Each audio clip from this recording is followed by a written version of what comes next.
Bonjour à tous et bienvenue sur ma chaîne. Je vous retrouve aujourd'hui pour une vidéo conseil d'écrivain dans laquelle je vais vous citer 5 choses que les lecteurs détestent particulièrement et que vous devez absolument éviter dans vos romans. Alors la première chose que les lecteurs détestent, ce sont les fautes d'orthographe et les fautes de grammaire. Je sais que c'est quelque chose sur laquelle j'insiste régulièrement, les fautes d'orthographe. Vraiment, vous devez soigner votre orthographe et soigner votre grammaire. Après, si votre roman est publié en maison d'édition, forcément il y a un correcteur qui va passer derrière et qui va relever toutes vos fautes, ou en tout cas la grande majorité. Il y en a toujours bien 2 ou 3 qui passent, mais voilà, la grande majorité sera corrigée.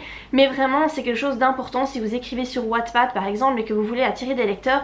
Soignez votre orthographe, relisez-vous, faites relire par d'autres personnes si vous avez vraiment du mal avec ça, mais vraiment il faut vous appliquer, il faut revoir vos règles d'orthographe, il faut vraiment qu'il y ait quasiment plus de fautes dans vos écrits. Dans le même ordre d'idée, ce qui est important aussi c'est la ponctuation, tout ce qui est point virgule, virgule, point, 2 points, il faut savoir quand les utiliser, comment les utiliser, il faut les utiliser vraiment de façon adéquate parce que la ponctuation est très importante dans un texte. Une deuxième chose que les lecteurs n'aiment pas particulièrement, ce sont les expressions étrangères. Je prends comme exemple les expressions belges et les expressions québécoises, en tout cas si le roman est écrit en français.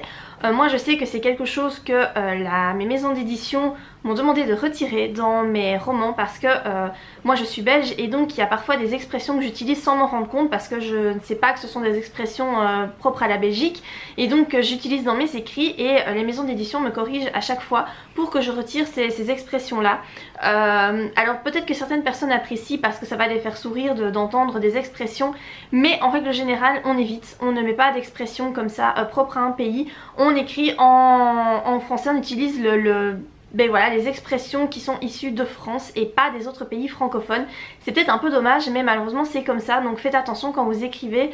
Moi je sais que par exemple quand je dois écrire que mes personnages sont mangent, donc ils participent à un repas, si je veux dire que par exemple ils mangent le soir, donc en France je vais devoir écrire qu'ils vont dîner, mais si j'utilisais le terme que moi j'utilise tous les jours en Belgique, je dirais souper, mais voilà, ça ne se dit pas en France, donc il faut utiliser les termes qu'on utilise en France. La troisième chose que les lecteurs détestent particulièrement, ce sont les descriptions qui n'en finissent pas. Les descriptions à rallonge, où vous donnez des détails à foison, tellement de détails que le lecteur finit par se lasser, ce que ça peut provoquer, et moi c'est ce que je fais parfois dans les romans que je lis, quand les descriptions sont trop longues et que franchement ça me pompe, je passe carrément des paragraphes, je saute en fait des paragraphes pour que ça aille plus vite parce que vraiment ça me saoule, parce que c'est beaucoup trop long, ça provoque un sentiment d'ennui et on a l'impression que l'histoire n'avance pas. Donc vraiment faites attention que vos descriptions ne soient pas trop longues. La quatrième chose que les lecteurs n'aiment pas trop, ce sont les clichés. Malheureusement on en voit beaucoup, surtout en romance, avec donc la jeune fille ingénue qui tombe amoureuse du bad boy. Ça a fonctionné tout un temps, c'est vrai, mais de plus en plus je pense que les lecteurs se lassent de ce genre d'histoire. Voilà, je vous cite des clichés de romance, mais il y en a dans tous les styles, hein, en fantastique, en science-fiction, en thriller, peu importe. Les clichés c'est quelque chose qui lasse parce que voilà, c'est revu et revu et le lecteur sait déjà comment va se terminer l'histoire puisque c'est une histoire qui est un peu comme les autres, donc vraiment essayez d'innover et de bannir les clichés. Et finalement la cinquième chose que les lecteurs n'aiment pas trop, c'est quand il n'y a pas beaucoup de rebondissements, quand votre histoire est trop plate et que il ne se passe finalement pas grand chose. On pourrait se dire oui mais alors à quoi ça sert d'écrire un livre, mais pourtant il existe des bouquins, j'en ai déjà lu, où franchement il se passe pas grand chose et vous avez l'impression quand vous avez terminé le livre d'avoir perdu votre temps.